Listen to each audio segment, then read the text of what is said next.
Hey everyone, this is Matt Kamen, your host of Nonprofit on the Rocks. I don't know actually why my voice goes up every time I say that. And the co-founder of Envision Consulting, which is a recruiting and strategy firm for nonprofits across the country. And as I've already mentioned, with us as always is Ashley Watterson, who does not help me with my intonation. How are you, Ashley? Well, I'm doing just great, Matt. I'm sorry, I don't know why my voice just does that naturally every time. Do you feel better now that I came onto the show with that high voice? I mean, I feel like your job 99% of the time is to make me feel better about myself. It is. Even if it means I have to make myself look like an ass in the process, just to make you look like less of an ass. You've just opened this up, which is your fault, but like, is that really something you have to try to do, or is it just, I don't know, natural? You got me. It's really just a cover. I don't know why I always have to go up an octave when I talk about being the host of this show. I don't know why that happens. I don't know either. We could dig into that. I'm sure there's a psychosomatic reason for it. So this episode is with my friend Laurel Mintz from Elevate My Brand, and it's all about marketing. And so I think what we've learned, Ashley, is that this show's been around now a year, and like, we're doing all right, but like, I don't feel like you were up truly on your game for the marketing over the last year. But I think we're turning it around now. To be fair, we cut out the part where you asked Laurel to grade you and she gave you what, like a D plus something? I don't know what you're talking about. It's not on the show. I don't know what you're talking about. Yeah, I mean, I cut it out to save face because who needs that? But it's a good thing we didn't ask her what she would have graded me, given that I am responsible for the marketing of this show. And as you said, it's been a year and I've got a lot to learn, Matt, but that's okay. I can only go up. You can go down. I mean, you can go down, let's be honest. It's like my bucket of quarters. Like it could go up, it could go down. I'm going to just say that the marketing conversation is great because Laurel has taught us some things. And we want everybody out there to know we need you to go on to Apple Podcast and like our show and become an actual subscriber. And what else do they need to do? Subscribe to our show, like our show, follow us on social media, share our posts. We have really fun posts that I'm very proud of on our Instagram account. I just want everybody to also know that Laurel, who's awesome. And if you listen to this show, you'll learn more about marketing and events and how you can better get your nonprofit out there. That's the whole reason why we're doing this. It's all about marketing right now, especially at the end of the year when you're doing asks, you want people to give your end of the year donations. Well, listen to Laurel's advice on how you get out there. But the other thing is we've got big news. Laurel made a huge gift for all of you. What did she say, Ashley? Laurel has made an extremely generous offer to our listeners that she will offer a free consultation. Did I mention free? To any of our listeners who contact Elevate My Brand in search of advice. And I think once you hear just how amazing Laurel is and what an expert she is in branding and marketing, you'd be a fool not to jump on that offer. Wow, already talking shit about our listeners too, calling them fools. I mean, No.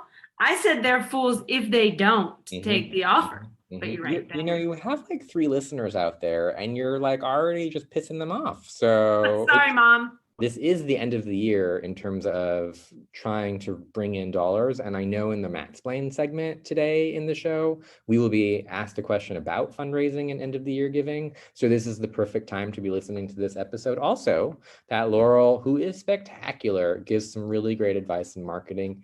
And Ashley, really important, this is our first consultant that we've interviewed on the show. Yep. She is your first, maybe not your last, but definitely, what did you call her? Your first nonprofit leader, though she certainly has done a lot of work with nonprofits. So on that, I want everybody to listen, enjoy, check out our marketing, look at your own marketing. Rate Ashley, just rate Ashley if we think that she's doing a good job. Go to nonprofit_on_the_rocks and just like a post. She needs it. That's all I want for Christmas, people. We know anything else I might get is going to be stuck in the Port of Los Angeles until July. So this is something you can give me, and it's a gift that keeps on giving. It is a gift that keeps on giving. Hello, my friend Laurel Mintz. How are you doing today? I am so great. How are you? No, it's funny. I need to tell everybody what's going on because people don't know us yet, but you're so mad at me right now. And I feel like everybody needs to know that. And I'm going to let them, well, why don't you let them know why you're so mad at me? I'm always a little mad at you because we fight about fashion and everything else, but I was not told that this was audio only, and so I put a full fucking face of makeup on. Am I allowed to curse on the podcast? Of course, we're explicit. Cool. We have the E Great. next to our name. That's true. Well, you are E, so Envision Consulting makes sense. So I put a full face of makeup on, a bra, jewelry, like all the things, hair products, and I get on the call, and Matt's like, "No, it's audio only." I was like, "Are you freaking kidding me?" I have a question for you, Laurel. You're the marketing person. Isn't a podcast just that? It's just audio. It's not video.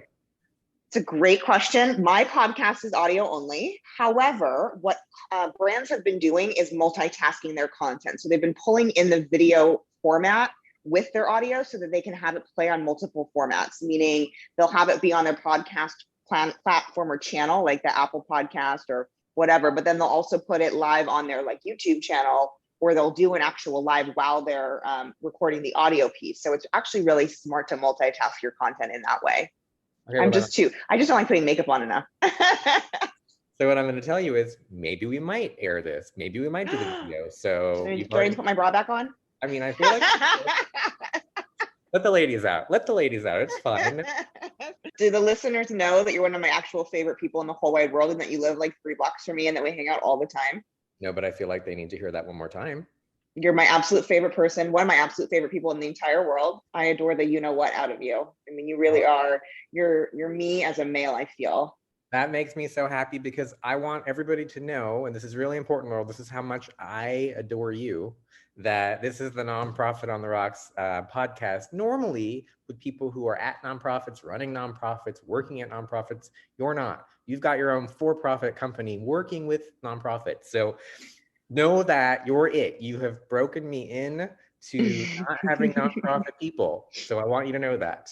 But I do so much work in that space. I mean, I am definitely a service provider in that space. And I do a lot of nonprofit work myself. Like I sit on a ton of boards, as you know, like I do a lot. It's really important to me to have that give back factor personally and with my company. So I feel like I'm ancillary, right?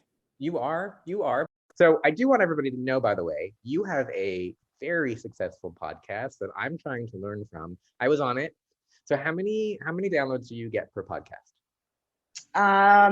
We get about 3,000 downloads a month.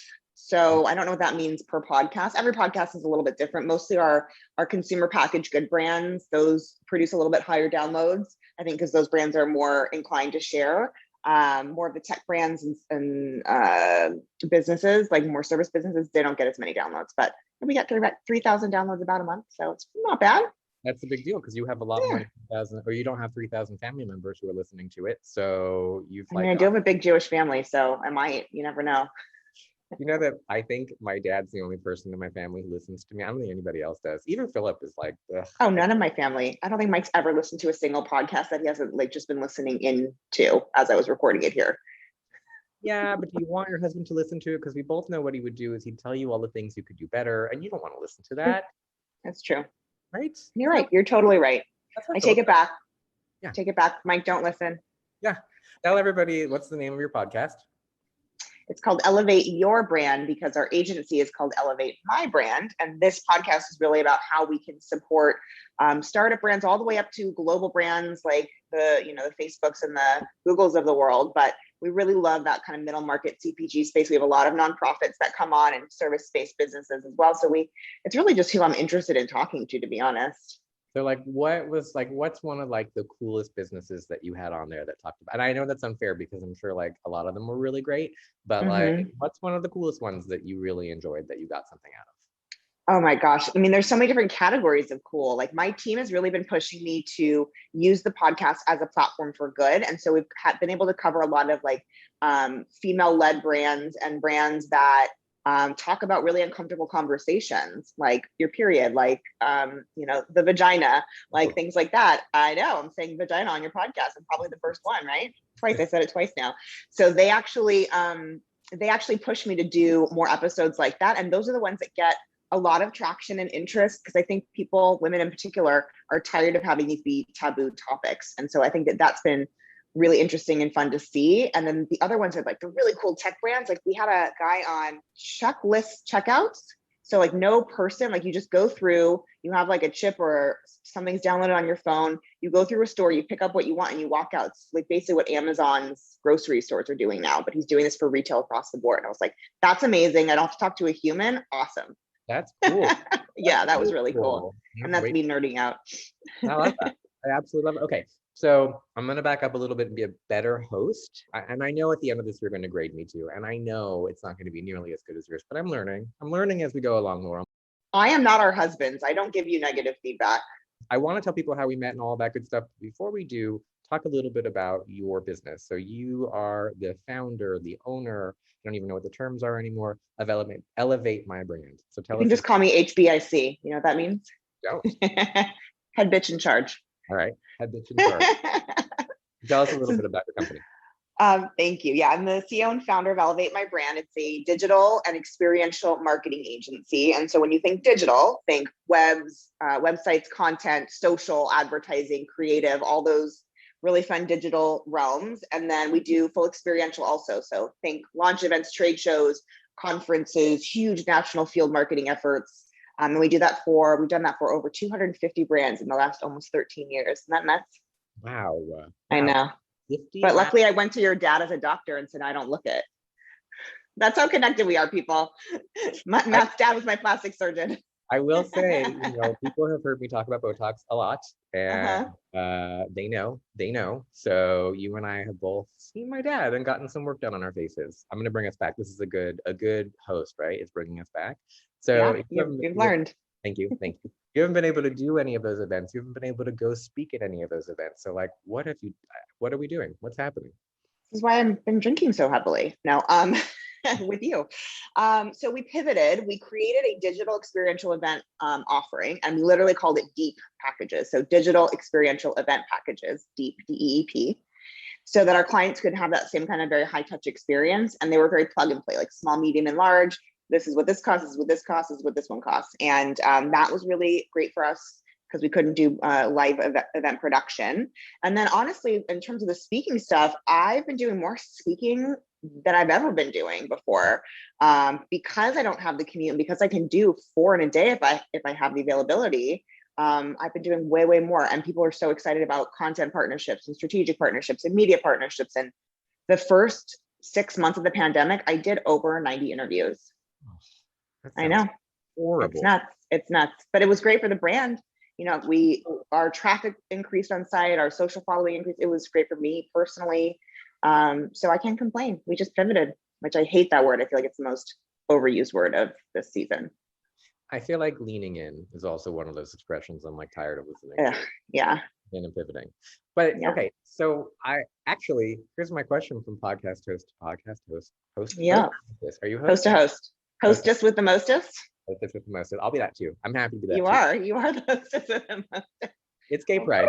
Gay pride. It's gay pride, yes. So are we supposed to timestamp ourselves? Like, is it okay for me to be like, hey, California just opened up today? Like that's timestamping. I don't timestamp. Yeah, I definitely don't do that because I shoot a ton of episodes, but pre-shoot as you do.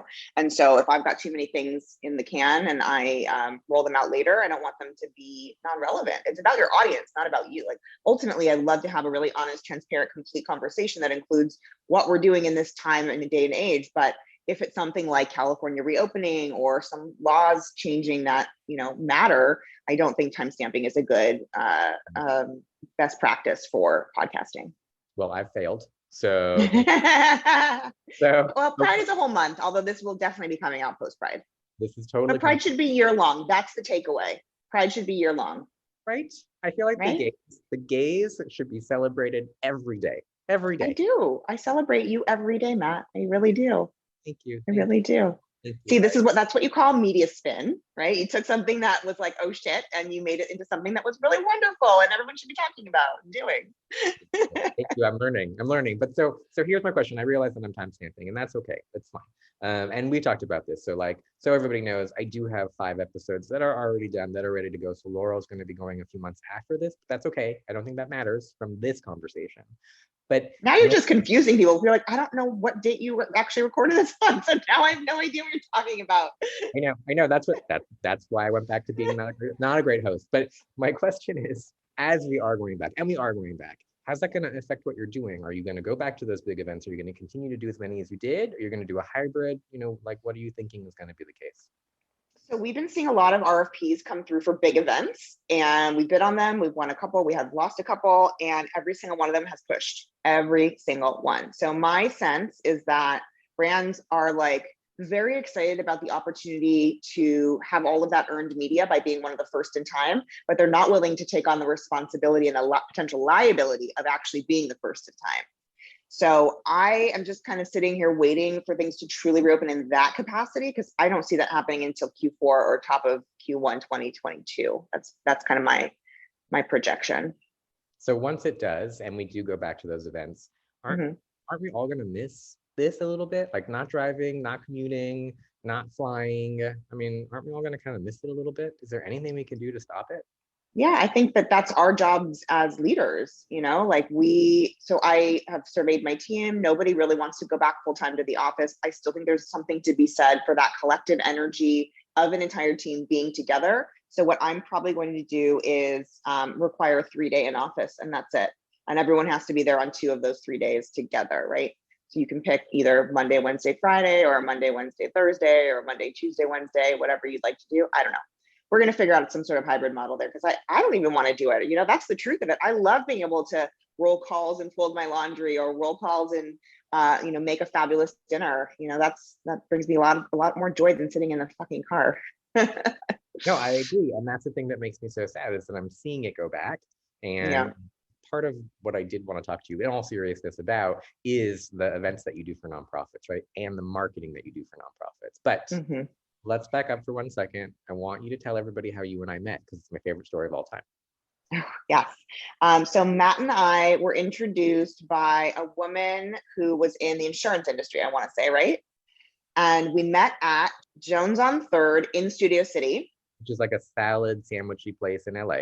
And I think you were the one that said you wanted the tuna salad, right? No, I thought we were friends. I really thought we were friends. Chinese chicken salad, sorry. So you wanted a Chinese chicken salad, and so did I. And the barista or whatever said that this was like the biggest salad we would ever see in our lives. And so we decided to share it. And so we both ate out of the same trough, and we've been in love ever since. And I don't do that for anybody. I mean, we shared like germs together, and I had just met you. Well, you did an up and down. You're like, oh, she's cool. I think you get a vibe. We instantly fell in love. I mean, that was the truth of it. Yeah. And I could do a love fest all day long, but I did want people to know that Laurel and I, when we met, shared a huge Chinese chicken salad trough together. Love ever since. And it's also important for them to know that real love is possible even through business. Real love is possible. Okay, I want to talk a little bit, before we get into events, I want to talk a little bit about marketing for nonprofits. So as a whole, as an industry, how are we doing? What grade would you give us? I mean, the answer to this. It's kind of like, I think it's gotten a little bit better, especially during COVID, because all these nonprofits were like, oh shit, we don't have our big fundraising galas. We need to figure out another path forward. Oh, that's digital, which is what we've been telling them for a friggin' decade. They finally have gotten on the bandwagon. So I think prior to COVID, it was probably like a D. Now during COVID, it's probably like a C+. What would get us to an A? Understanding and having a digital budget. I can't tell you how many nonprofits post the same shit on every single social channel, don't have a conversion tool on their website, don't understand why their numbers aren't growing on social channels, and have zero understanding of how to define, let alone allocate, a real marketing budget. They think that marketing and social is like a game. And it might have been early days and one that you could game and win, but it's not that way anymore. It's a pay-to-play environment, and anyone who doesn't have a consistent spend and budget in mind is going to lose. Period. Full stop. So I can tell that you obviously have no thoughts about this at all. It's But like, not just nonprofits. Let's be fair. It's not just nonprofits. no, I know. But if I'm, so let's say I'm running a homeless shelter, right? Mhm. And I want to figure out like a budget for marketing, for digital, for socials, all that good stuff. Are we talking mailings too? Or are we just talking like online stuff? What are we talking about? We talk about a holistic budget because you need to understand what you're gonna do. I would say start with digital if you have a smaller spend, because the out of home stuff, the hard mail stuff, is a lot more costly. So start with understanding your digital footprint, because on digital you can test and iterate through your messaging, your positioning, and your targeting and your creative, so you can get to a place of really understanding what delivers, and then you can take those lessons, and it should be a scientific approach, and use that copy, creative, targeting, etc., in an out of home or a direct mail campaign, and that way you'll be more successful. So I know that there are people listening who are like, I have no idea what you just said. Like, I have no idea, right? So like, if you would be so kind, I know people pay you for this, but if, again, I'm running a homeless shelter, can you walk me through what it is that you just said in like a real example? Well, I'll do you one better. I'll give you the formula to figuring out your marketing. How about that? Okay. Or your marketing budget, I should say. So we call this marketing math 101. And it goes like this. So for an established brand, one that feels that they have taken up as much market share in their category, which is pretty much nobody in nonprofit, right? The number that they should be spending on marketing services holistically is between 6 and 12%. For most brands who do not have a foothold in their market, or who are looking to grow into a new space, grow their audience, grow their viewership, grow their donor base, whatever, that number more than doubles to 12 to 25+%.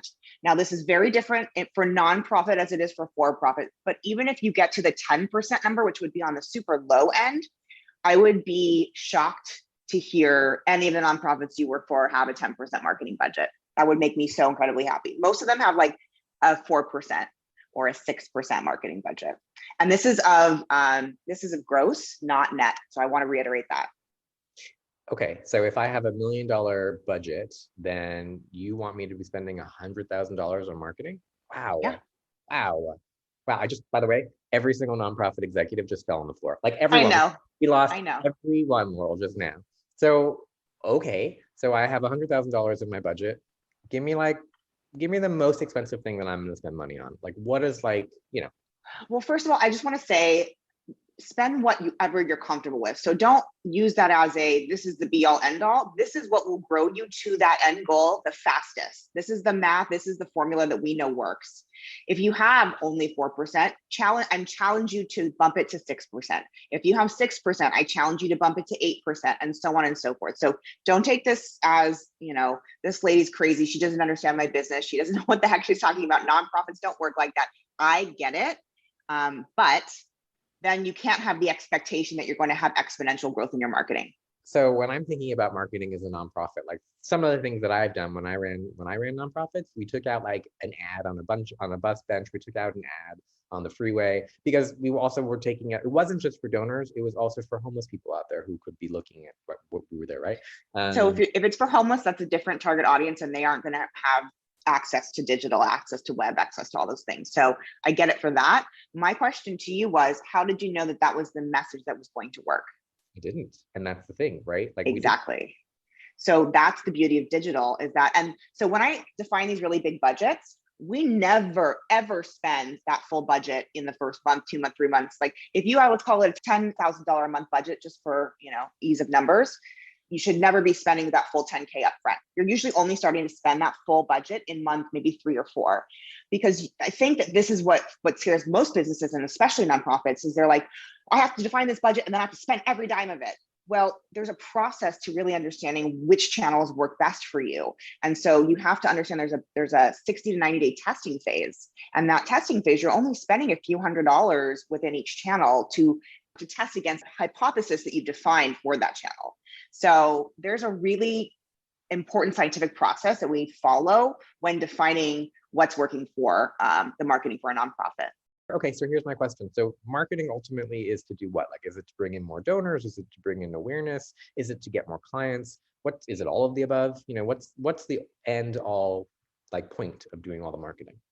Well, marketing is the funnel to sales. And I think that most people, most brands don't understand that marketing is the relationship piece, where sales is the transactional piece, right? You reach out to me, you're a nonprofit, you want me to donate. The actual donation piece is the transactional piece.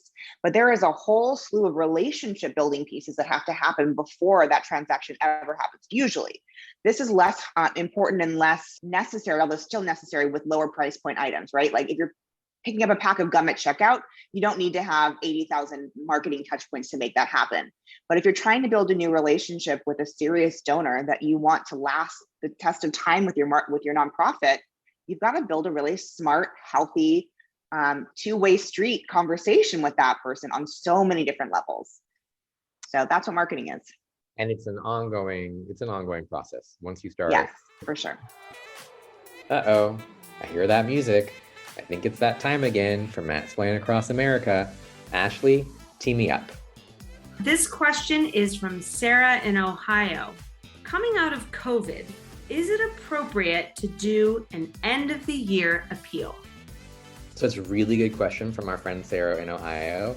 And I would say, even though we're coming out of COVID, hopefully, even though things are getting better, I absolutely think we need to do an end of the year appeal. It's more important than ever that people know about nonprofits, care about charity, care about giving back, more important than ever because of everything we've just gone through and how much nonprofits stepped up during the last year and a half to take care of us. So yes, 1,000%. Every nonprofit out there should get out there, should listen to Laurel in this episode, should go out and market themselves, and yes, should totally do an end of the year appeal. Whether it's $5, whether it's $1,000, we can all write a check. We need to continue to give back, especially now. Thank you, Matt. So much gold advice in this episode between you and Laurel. And speaking of Laurel, now back to your interview with Laurel Mintz, founder and CEO of Elevate My Brand.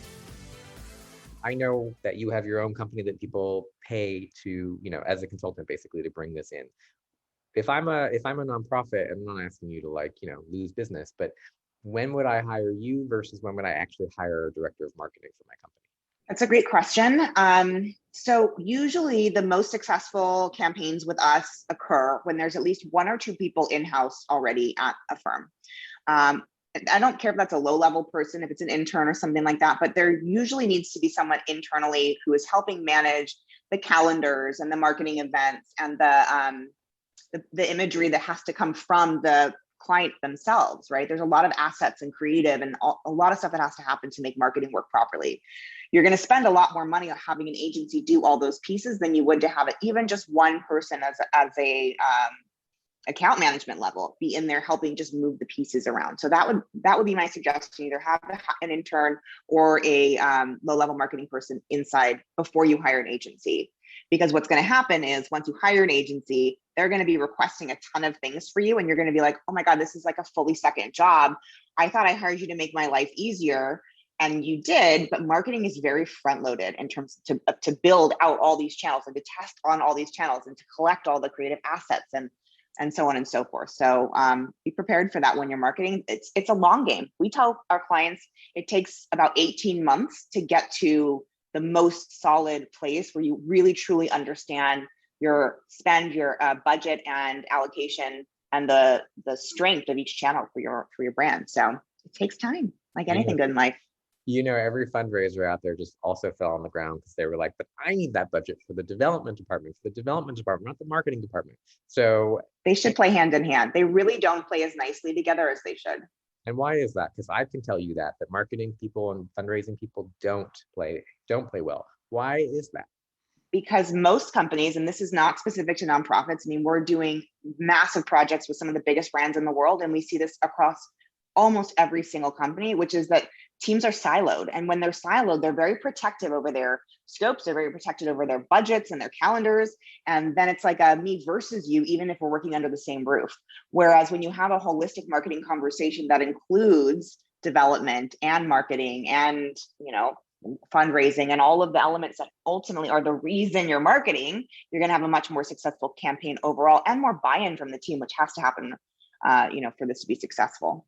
Yeah, I want anybody who's listening to this who is in fundraising or in marketing, you guys need to play nice. Like, it doesn't happen. They don't do it. I know that. We all know it. But just like you said, it can only benefit each other. And Yeah. I also think that truly nonprofits do not put the budget together, and they don't allocate enough funds for marketing. And so here's my question. Should I, as a nonprofit, spend hundreds of thousands of dollars on a gala? Is it worth the investment? I think that's a very loaded question. I think there are a lot of nonprofits that do galas extremely well and are very specific and goal oriented and work on their strategic partnerships and have media partners and really leverage those events to what they're supposed to do, which is it is actually an omni-channel marketing experience. You should be using the before, during, and after opportunities throughout the, I would say, 12 months of leading up to that event, right? There's so much opportunity there. But what happens is most nonprofits, they promote for a few months prior, then it's the event, and then everything dies off. And they don't have media at those events. They don't have a lot of strategic partnerships. They don't take enough creative assets from those events, and they don't use them properly across the right channels consistently. They don't get the kind of content. Like, those galas are amazing opportunities to have a video crew on site in the corner with a beautiful branded backdrop to do interviews about why each and every person, or as many people as you can that are in attendance at that event, are in support of that nonprofit. How amazing is that? And it takes 10 minutes from each person, 5 minutes from each person, and hiring a videographer team for one night, and then editing. That's like what we call shoot-a-palooza. That's some of the secret sauce that we do with our clients to make sure that their events are really valuable. You've definitely just given a lot away for free. And I know. So I'm a small nonprofit. I'm a $100,000 nonprofit. I'm putting on an event. Maybe I'm making $8,000, right? What you just said, and I'm thinking, is like this huge event. So a small $8,000 event, which is all I can do. How can I do everything that you just said and make it, for this small, tiny event? I think it's important to build partnerships for smaller events. There are always new brands out there that are looking to touch the same audience that you have, which most events for nonprofits are affluent people, right? They're there to fundraise, or they're attendees who have been in benefit of the nonprofit. So think about strategically, what are the brands that you think that audience would be attracted to in all different categories? Car categories, jewelry, makeup, clothing, food and beverage, really break it down. And there's always someone new. I mean, the world is a huge, huge place. There's a million brands launching every single day who would love to have that same audience conversation. So figure out your cross-marketing strategic partnership alliances first, and then you can still do some of that shoot-a-palooza stuff. Just get an iPhone stand and a ring light and have an intern host it, and put get a lav mic, pin it on the person so your audio is good. I mean, that's the beauty about the technology that we have, is that you can do this super high budge, or you can do it super low budge and just shoot all that content and then hire someone on Fiverr.com to edit it for you, give you a lower third and an intro and an outro, and away you go. Wow. Look, I've been in a nonprofit before, right? So here's kind of when I think about an event, this is what I think of. I'm freaking out. I got to figure out where to do it. I have to get my honorees, and I have to get my board to buy a table. Then I have to get an event committee. Then I got to sell tickets and get people there. I don't even have time for any of this other stuff, right? I just don't have the time, and I certainly don't have the budget. And I have one person in development. Maybe I have a marketing person, probably not. We're so stressed, and there's so much to do just to get people to those fucking events. And I hate galas so much. Give me a quick pep talk. I'm an executive director. I'm exhausted. I'm not making a lot of money. I'm not sleeping. Oh, I was gonna say you should have done this 12 months ago. That's what my first comment would be. Is if you really are that stretched thin as a nonprofit with a small team, that's when you should start your event 12 months out, 14 months out, 16 months out. If you really feel like you're not going to have the support and effort or budget, time is your best friend. But that's not what you were asking. I do the share slap. Right? Snap out of it. I would say, look, you have to stop thinking about yourself. The reason that you're here and the reason that you've done all this hard work is to be able to support the community that you have chosen to serve. And without you doing this in this moment, even having this stressed out freak out, you're here for a reason, and you've chosen to do this. So you can choose to flip out about it, or you can just have a drink, calm your nerves, and push forward and just take one baby step at a time. You can either approach this from a flip out perspective, or you can try and have a little bit of intention behind it. And I think the intention comes from being very present in the moment, not worrying about what's going to happen at the event or what's going to happen tomorrow. The event's never going to be perfect. No event ever is. So get that out of your head, but you can do this. And everyone here loves you, supports you, and believes in what you're doing for this amazing community that you're serving. So go out there and be fabulous. Yes. Okay, so here's my favorite. Just like you said, every event, no event's going to be perfect, and every event's going to have like some fire. Something's going to go down that you weren't expecting that was like, holy shit, you just got to deal with it, right? So I call that the Christmas moment, the Christmas tree moment. I did an event for a very Jewish nonprofit, right? And it was in New York, and we had found the venue, and it was amazing, and it was beautiful. And we did the walkthrough. We asked all the questions that we were supposed to ask, right? And then it was around like Christmas time. We show up, there's an enormous, the biggest Christmas tree you ever going to see. Was it at least blue and white? It was definitely not blue and white. Oh. And it was like the first thing that you saw entering this facility, right? The first thing, which is why I call it my Christmas tree moment. And there was nothing we could have done about it. It was just the way it was. By the way, that's where the pictures were taken for the event. And it was like this Jewish fundraiser. Here we were, this huge Christmas tree. And it just was what it was. So like, that's my Christmas. What's the fix? What's your Christmas tree moment? When something went wrong. Oh God. Okay. I have a great one. I have so many. I mean, I have so freaking many because I've had to do big events with huge celebrities that had the most ridiculous writers. And you were like, I have to get this specific bottle with this specific brand. And you have someone run out for, 3 hours to find it. And then the event happens and they go home and the bottle's still there. And you're like, this? That's not my Christmas tree moment. My Christmas tree moment, we were doing an event series for Tamara Mellon. You know the Tamara Mellon shoe brand? Not. So she was Jimmy Choo's co-founder, and she started her own line 4 or 5 years ago at this point. And they hired us because they partnered with Create and Cultivate, which is this huge national organization that focuses on very much on millennial women and empowerment and all this really cool stuff. And they were like 90 days out from this event, and they hired us because they had signed on, and it was a big investment, and they had not ideated, fabricated, or understood what they were going to do in execution for this event. And it was a big one. And so they hired us. We came up with this beautiful concept. We built it out. It was really so impressive that we got done what we got done in the timing we got done in. And the Miami show, I think it was Miami. It was either New York or Miami.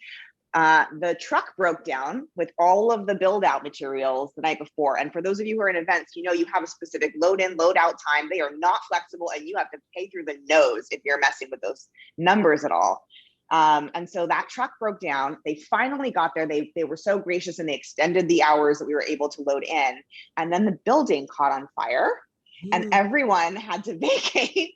And so our team was there till, I want to say 4 a.m, just getting it done. And when the doors opened, the entire, marketing team was there, like polishing everything and making sure everything was in its place. And I wasn't physically there, so I don't have the trauma of that, but I was sure on the phone figuring out how to get a new truck to move all this shit back over to the location and then roll everything up. I mean, I could talk about it forever. It was a nightmare. That is a tree Christmas tree. I know. I've had so many. It's not even funny. So because every nonprofit who is going to do an event is going to have a Christmas tree moment, how do you deal with it? You've stressed out to come to this event, and then something goes wrong and you just kind of want to like throw yourself off a train. Okay, what do you do? Just roll with it? Yeah, it's when you start drinking usually. So for sure, start there.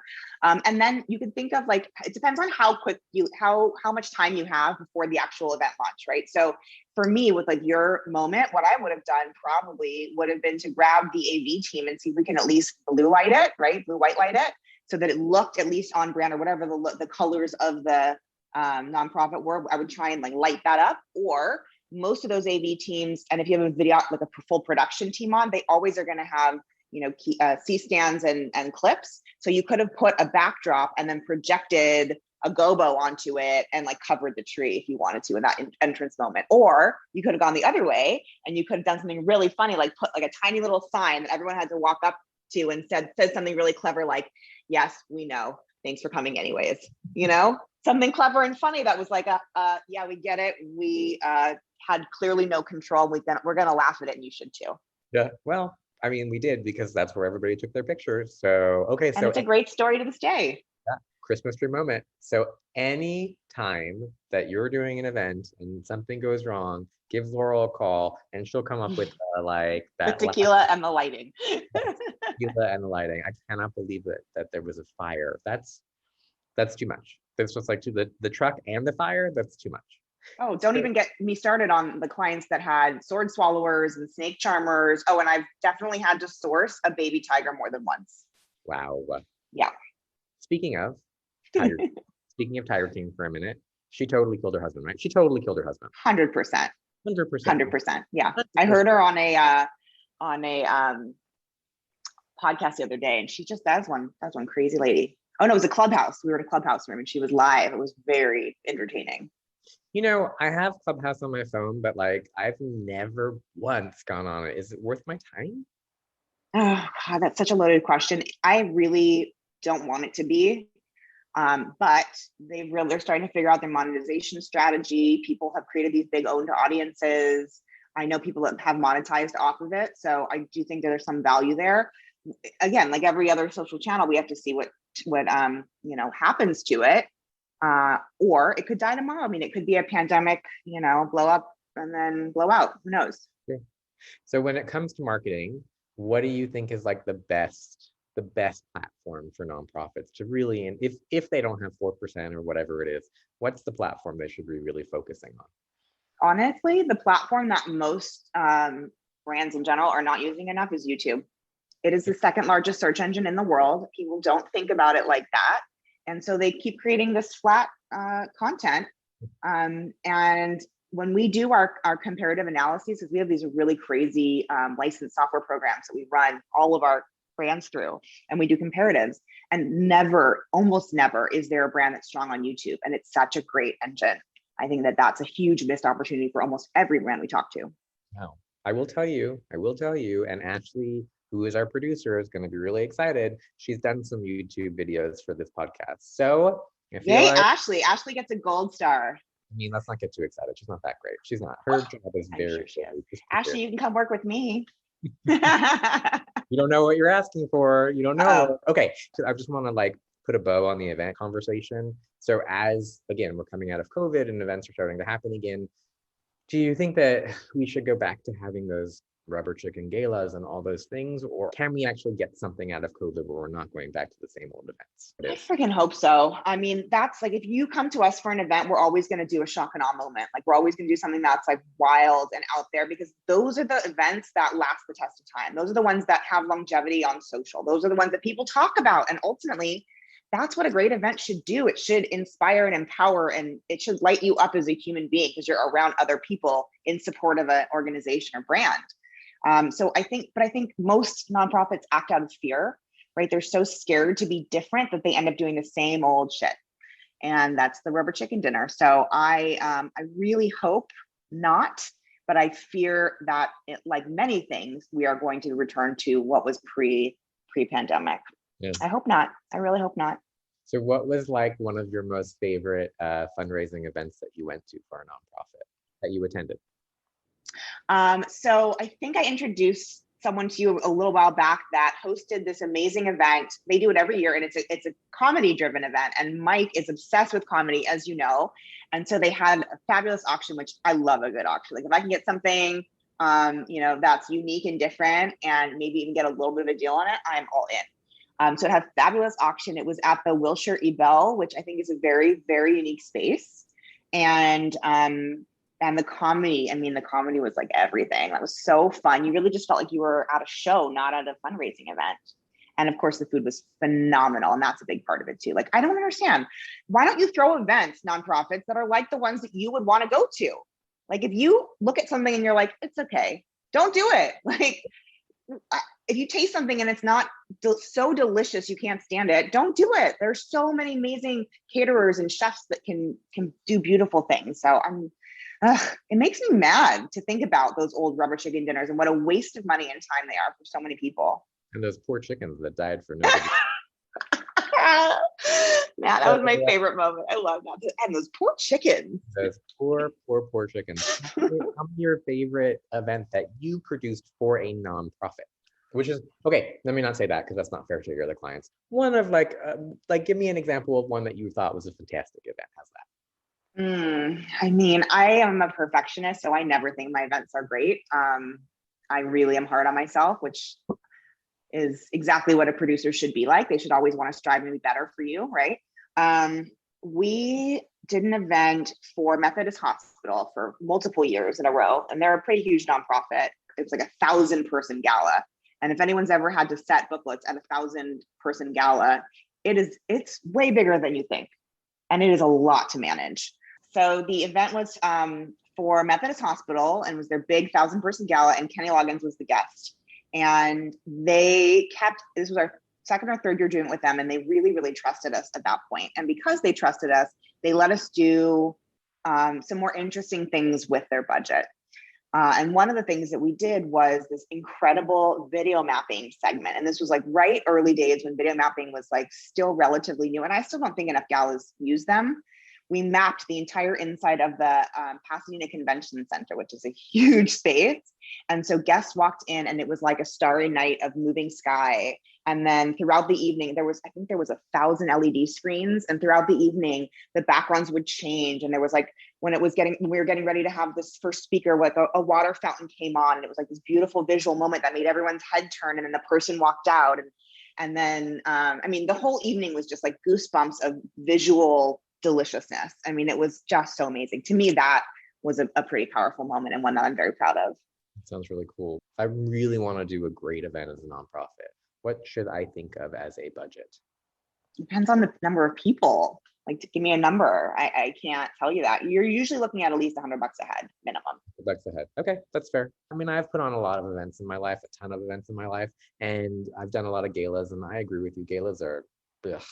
But one of my favorite things that I did at one of the organizations was we had everybody who bought a table, they had to decorate their own table, and then we had a contest. So, the theme for the first year was like old Hollywood. And so everybody had to decorate their table in some kind of old Hollywood movie or whatever. And then they all got to judge every other table. And Did you provide all the things? Nope. If you as a guest you did it. Had to bring it to the gala. Wow. Yeah. And people got serious, by the way, about this. and so we got to, and then the guests were the ones who were voting. It was really cool. That was fun. And then the next year we did it again, but we did it as like your favorite band, whatever that band was. It could have been B-52s, it could have been Michael Jackson, it didn't matter. And it was just so much fun. So that was a cool thing that we just did. Yeah, a gala's a gala, but at least we tried to make it somewhat fun. So, and that didn't cost us any money, right? So, and you know what we did for the movies? Here's what we did. We had each table bring the DVD of the movie that they did on their table. And those were the gifts. So of the 30 tables that we had, there were 30 DVDs. And that was that's so cute. Yeah, you're so creative, Matt. See, you should have been in marketing. Yes, marketing. I do like to. You're like, no. No, thank you. So here's what I've learned, Laurel, that I want people to remember from our podcast. Number one, events are going to come back, and like, let's please not do rubber, because we don't want those chickens to give their lives to yes, those poor chickens. Poor chickens. So when we're thinking about events, you have to really think $100 a head, but also you got to do something fun. There's got to be something there that like really you get. It's not just raising the money, but it's using that event to actually get something out of it for the next year, 2, 3 years, whatever it is, right? And it takes a good 12 months to plan, not 3 months. For sure. Well, it depends on the size of the event. So like if you're doing an event for 100 people, it's a very different event than you're doing for 1,000. Sure. But you should at least, there has to be some kind of planning. Like you can't just like be like, oh, in a week from now, I'm going to put this event on. Number 2, marketing, make a budget, like make a nice size line item in your budget period.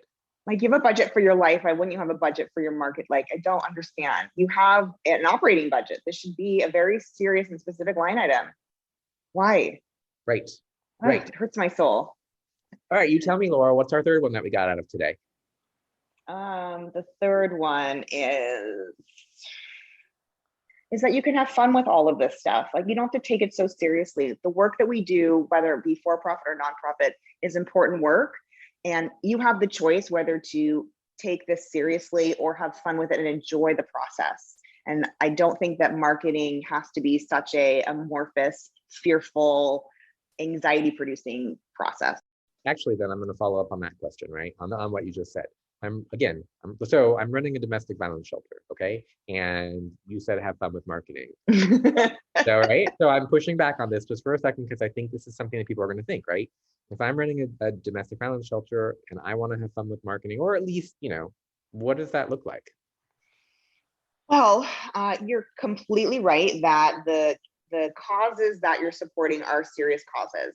And so for that reason, having an understanding and a clear tone of voice, messaging and positioning, and how you speak to your audience on the different channels is really important. That's how the brand is represented. But as you as an individual within the organization can lighten the entire experience and make driving towards your end goals much more enjoyable if you don't take yourself too seriously. So it's not about not taking the work seriously. It's about understanding that everyone is learning, that this is all a process, that there's evolution that happens for all of us on a daily basis. And that's how you should really live your life. I got very like meta on that one. No, I think that's amazing. I think that's, first of all, I love that. I think that's amazing. I have learned in this podcast, by the way, in doing all these, that I say I love that a lot. I'm trying not to say I do too. It's hard. So my last question when it comes to marketing and events and PR and all of that good stuff, right? We live in LA. This is a huge city. What if I live in Bozeman, Montana? How is it different? I would say that it actually kind of makes it easier because your community is so much smaller, right? In LA, everyone's fighting for the same dollar, and there's so many nonprofits that do very similar work that are looking to target that same donor. I would think in a place like Bozeman, that's very much more community driven, and there's just frankly a lot more land, so it's just more spread out, that building a community to do this and to support you and an organization that you are driving towards would be easier, I would think. Okay. So my last question for you is, if I am interested in joining a nonprofit board, why should I join a board? It's the right thing to do, first of all. Giving back is something that was taught to me at a very young age. My mom's a teacher, and I live a very blessed life, I'm not going to lie. And so for me, it's non-negotiable. That is a part of my life and will be forever. And I believe that we as corporate citizens have to really just do the work, right? And that is day-to-day effort and support on at least one nonprofit board. Also, it's great for networking. I mean, that's the other side of it, right? There's the social good side, which I think is really important. There's great networking. I've had a lot of opportunities that have come around from meeting people who all have the same mission, on a nonprofit. And as a woman in corporate America, my goal is to eventually get on more public boards and help more companies make change from the inside out. And so you kind of have to start at the nonprofit level if you're going to work your way into for-profit and public companies. So it's a combination of all three of those things. I know it sounds a bit calculated, but it's an important stepping stone, and it's just the right thing to do. No, I think that's really important for people to think about when you're thinking about a board, when you're thinking about volunteering. Yes, it's about giving back and it's about the good and it's about all of that, but it can be used for also, growing your business or getting to know more people or whatever, even meeting your husband or wife. Like, I got to tell you, there's quite a few people that I know who met their partners on boards. I'm sure. So anything is possible. Right. Well, I feel like that's what people got out of this, is like, if nothing else, like, and your development department and your marketing department have to play. Like, they have to play together, because if not, it's not going to work. So I'm going to make a really serious offer, which is, if any nonprofits are listening and they want to understand their digital marketing better, we will host an hour session for you, totally free, with me and one other of my team members, to really draw out and help you understand how to define your marketing goals, your budget, and what all of the different avenues of digital really look like. This is my gift to the nonprofit world. We do discounted rates for most nonprofits, as you know, but I want to offer your audience the opportunity to do this mind map session so we can get them out of their own way and hopefully give them some real tips and steps that they can actually act on. Wow. Well, first of all, thank you on behalf of the nonprofits, but also thank you for me, because now I get to like tweet that shit. I get to put it on like all of my socials. Ashley has work to do now, but also we really get to actually like make an impact. I thank you for that. We will make that happen. I think that's really important. So thank you for that. I take it very seriously. I sit on, like I said, a lot of boards, Network for Teaching Entrepreneurship, shout out for them. I always have to give some love to that organization. And this is another way for me to give forward, pay it forward. So thank you, Matt, for giving me the opportunity. I really appreciate it. You are like beyond spectacular at what you do. We wouldn't have had you on. And honestly, you wouldn't have been the first not nonprofit person. Oh, I'm the absolute first? You are the first not nonprofit person on this show. Oh my You gosh, I'm wouldn't so have been- honored. Yeah, I know. And you wouldn't have been if you weren't amazing. So I want to be really clear about that. If you guys are looking for marketing, if you're looking for events, if you're looking for PR, if you're looking for social, if you're looking for anything to get your brand out there and to elevate your brand, there you go, Laurel. Hey. Absolutely reach out to Laurel. Also, I do want people to know you are a JD. Like you actually like are a practicing lawyer, which scares Yeah, me. I'm a JD MBA actually. Oh, scares me. Scares me. I You're know. Alphabet soup. way too smart for me. And so honestly, okay, where can people find you? You can find us at elevatemybrand.com. Our podcast is on all of the platforms, Apple Music, Spotify, etc. You can find us on all the social channels at Elevate My Brand LA, or you can find me personally at Laurel J. Mintz. And Mintz is spelled MINTZ. And Okay. that's Twitter, at Laurel Mintz on Instagram, which is a platform I favor. So follow me there. Elevate My Brand. I love everything about it. I love everything about you. Is there anything left that we should be, sharing with the audience that you want people to know before I let you go for the day? Well, please do go to elevatemybrand.com. There is a free marketing guide, so you can kind of DIY if you're not ready to work with an agency yet. It's a really great step-by-step process with a great drip campaign, which you should also do. And then we've got a paid webinar series, like a whole program that we're launching really soon. So I hope that you'll share that with your audience. And then I adore you. Laurel, you're one of my favorites. Thank you very much for being my first nonprofit executive on the show. And here's my goal. I'm putting this out there. Here is my goal. You get 3,000 downloads a month. I would be happy with like 500 downloads a month, maybe even 1,000 downloads a month. So I'm putting it out there. You're the reason why I have my first advertisement. Now let's put it out there that we're going to have a ton of downloads. So Yes. on that, my friend, thank you very, very much. And I look forward to seeing you at a not rubber chicken gala. Those poor chickens. Poor chickens. Thank you, Laurel. Hey, Ashley. Hey, Matt. So what'd you think of my friend Laurel? The poor chickens, Matt. Nobody really thinks about the chickens that had to die for all of the awful gala dinners that people just routinely throw. And I'm just so glad that I feel like you and Laurel have done your part to save the chicken. So at the beginning of this show, we talked about, intonation, and I'd like to know, are you being serious or maybe a little facetious, if you will? I mean, there might be an element of facetiousness here, but in truth, are we not potentially saving the lives of chickens by this episode, which is going to encourage people to go beyond the rubber chicken dinner? I want to also tell you a secret. Can I tell you a secret? Can I tell you a secret? Please. So when I took the SAT, and the SAT was 125 years ago, when we did it with pencils, I don't know, you're my age, right? We did it with pencils. No, we definitely used, yeah, and we'd have to get up and go sharpen them. And Okay, so here's the thing. I was taking a break with my friend Melissa Karp. We were outside and we were talking about the test. And I remember asking her, hey, what is fasciousness? What is facetiousness? I don't know what that word is. And she was like, you mean facetious? And I was like, oh my God, I'm such an idiot. So I'm going to tell you a secret that only you're going to know. I went back. And the nice thing about having a pencil was that I was able to erase the answer that I put for that number. And I put in the correct answer. And then I got an additional 10 points on my SAT. So the two things I take away from that are, one, why wasn't there better security during your taking of the standardized testing in which it was pencils, not like some computer thing where you locked and loaded the answers? Because clearly that lends itself to people comparing answers and going back and doing just exactly what you did. Mm-hmm. So there's a whole slew of people from Beverly Hills in the 90s, dare I say, that have these completely inaccurate test results because of the way that tests were clearly proctored or not proctored for you. So that's takeaway number one. Takeaway number two is, for a very long time in your life, you may have conflated or confused facetiousness with fascism.